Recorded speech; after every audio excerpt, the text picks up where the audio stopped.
ஒரு கோழி தன் 5 குஞ்சுகளுடன் இரை தேடி சுற்றி கொண்டிருந்தது. அப்பொழுது கோழி தன் குஞ்சுகளிடம் அம்மாவின் பக்கத்திலே இருந்து இரை சாப்பிடுங்கள் என்று சொன்னது.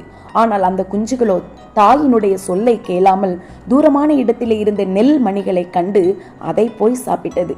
அது கடைசியில் தொண்டையில் சிக்கிக்கொள்ளும் என்று கூட தெரியாமல் அதை போய் சாப்பிட்டு சாகும் தருவாயிலே போய்விட்டன. பின்பு எப்படியோ அந்த கோழி தன்னுடைய குஞ்சுகளை காப்பாற்றியது. இதே போல வேதத்திலே ஒரு சம்பவம் இருக்கின்றது. இளைய குமாரன் தன் தகப்பனினுடைய சொல்லை கேளாமல் தகப்பனை விட்டு தூரமாய் போய் இறுதியில் எல்லாவற்றையும் இழந்து மறுபடியும் தன் தகப்பனிடத்திலே வருகின்றான். தன் தகப்பன் அந்த மகனுக்கு பாதுகாப்பை கொடுக்கின்றார். இதே போல தேவன் எத்தனையோ முறை நம்மை எச்சரிக்கின்றார். ஆனால் நம்மை படைத்தவரை மறந்து நாம் தூரமாய் போய்விடுகிறோம்.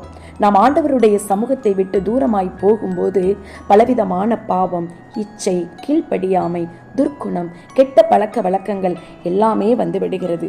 அது கடைசியில் நம்மை மரண இருளின் பள்ளத்தாக்கிலே கொண்டு போய்விடுகிறது. சற்று யோசித்து தேவனை விட்டு நாம் வழிவிலகாமல் நம்மை பாதுகாத்து கொள்ள வேண்டும். இந்த இளைய குமாரனை போல அல்ல, நாம் தேவ சமூகத்திலே நித்தமும் அவரோடு கூட நாம் இருப்போமானால் எந்த தீங்கும் நம்மை அணுகாது. ஏனென்று சொன்னால் நாம் உன்னதமானவருடைய நிழலிலே அவர் நம்மை மூடி நம்மை பாதுகாக்கின்றார். நாம் தேவ சமூகத்திலே அவரை விட்டு வழிவிலகாமல் நம்மை நாம் பாதுகாத்துக் கொள்ளுவோம். அதற்காக தேவ சமூகத்திலே ஜெபிப்போம். தேவ கிருபையை நாம் பெற்றுக்கொள்ளுவோம். ஆமேன்.